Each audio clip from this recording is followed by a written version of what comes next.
کہتے ہیں آگے کھانا رکھ کے قرآن شریف نہیں پڑھنا چاہیے. کھانا آگے رکھ کے آپ بسم اللہ شریف پڑھتے ہیں؟ پڑھے ذرا. پڑھتے ہیں نا ماشاءاللہ. یہ قرآن پاک ہے کہ نہیں؟ تو روٹی جائز ہوئی کہ ناجائز ہو گئی؟ برکت والی ہو گئی. بلکہ حضور نے فرمایا جو بسم اللہ نہ پڑھے اس کے ساتھ تو شیطان شریک ہو جاتا ہے.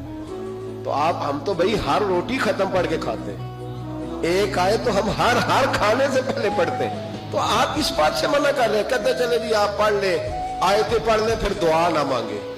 لو سن لو, سامنے کھانا رکھ کے دعا کہنے لگا جی دعا نہ مانگے. توجہ کرنا میری بات پہ. کھانا آگے رکھ کے نہ مانگے. تو میں نے کہا تو سائڈ پہ رکھ کے مانگ لیا کر.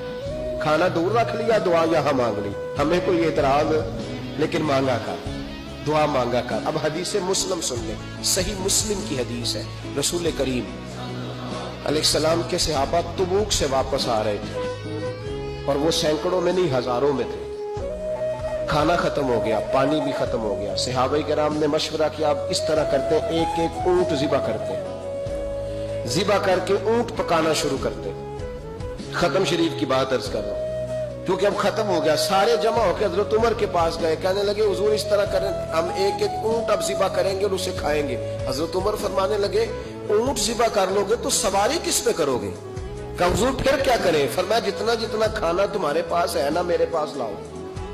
کسی کے پاس اتنی سی کھجوریں تھیں, کسی کے پاس آدھا کلو سرکہ تھا, کسی کے پاس چند بچے ہوئے ٹکڑے تھے. سارا کچھ حضرت عمر کے پاس لائے.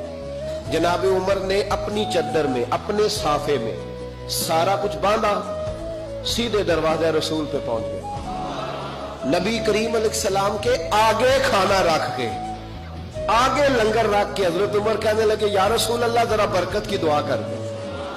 ہزاروں میں لشکر ہے.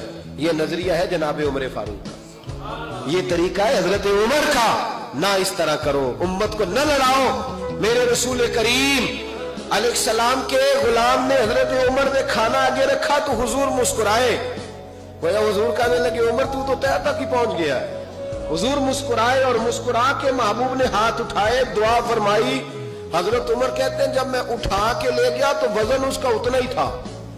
جب میں لایا تھا جتنا وزن تھا, وزن بعد میں بھی اتنا ہی تھا. فرماتے میں نے وہ کھول دیا, اتنا سا کھانا تھا. میں نے کہا لو بھی کھاتے جاؤ. کہنے لگے ہزاروں کے لشکر نے کھا لیا, کھانا پھر بھی بچ گیا. فرمانے لگے واپس مدینے آنے تک ہم کھاتے رہے پر وہ کھانا ختم نہیں ہوا. یہ ہے کھانا آگے رکھ کے دعا کرنے کی برکت. یہ ہے کھانا آگے رکھ کے, یہ دعا کرنے کی برکت ہے. کھانا آگے رکھ کے. درویشوں کا لنگر کبھی ختم نہیں ہوتا. درویشوں کا لنگر کن کا میں کن فصلہ ٹے کن ہووے بخت سولا, دنیا آوے کھا کھا جاوے راضی ہووے بلا. درویشوں کا کبھی لنگر ختم تو جاری رہتا ہے. ان کے آستانوں پہ ہمیشہ لنگر ختم شریف پڑھنا, اصالے ثواب کرنا, یہ ہمارا طریقہ ہے.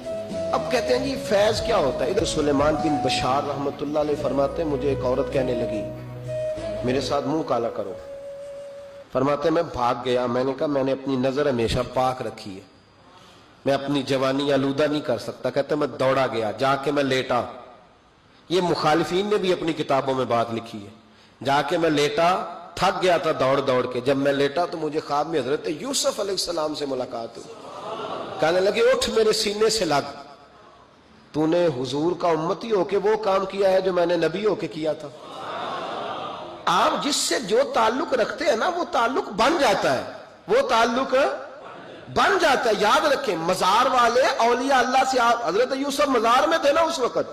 چلے آپ کو حدیث سنا لیتے ہیں, چونکہ میرے مرشدان عالی مرتبت کے آراز چل رہے ہیں تو میری طبیعت بڑی اشاش بشاش ہے. میں تھوڑا سویا ہوں, رات پورا نہیں سو سکا, پر پھر بھی نہ طبیعت پہ کوئی تھکن ہے نہ آنکھوں میں کوئی تھکن ہے.